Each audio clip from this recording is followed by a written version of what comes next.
Afternoon mga ka-idol, nala ko'y i-share ninyo gamay mga ka-idol.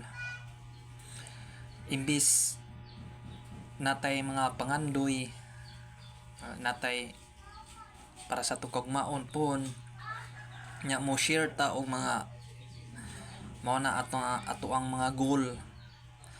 So ang uban atong gishiran mga idol, so wa sila ikatabang nato, puro sara duot ta, i-lockdown ta.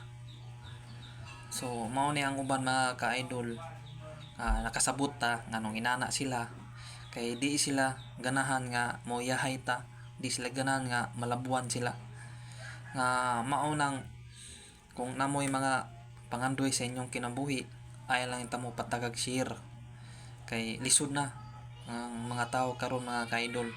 Pero moabot sa puntos nga masaksikpol ka sa imong pangandoy, sus priyagaba mapay maguna-unag pangutang. So mao na mga ka-idol nga agwanta lang ta, suko lang ta, di lang ta magpa-apekto sa unsa may judgmental sa ubang tao sa tuwa. Dili man sila Ginoo kay mo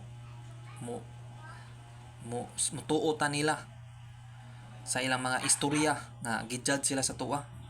Kay bisan ako sa kuang kapalaran di sila makatagna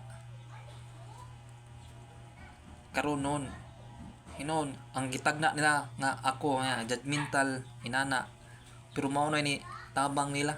So mao na mga kaidol nga lisod na panahon na karon, mao nang mag-amping ta sa atong kuan gipangsiran na di ta basta-basta bisa pag kinsa na or unsa pa, kay lisod ng mga tao karon.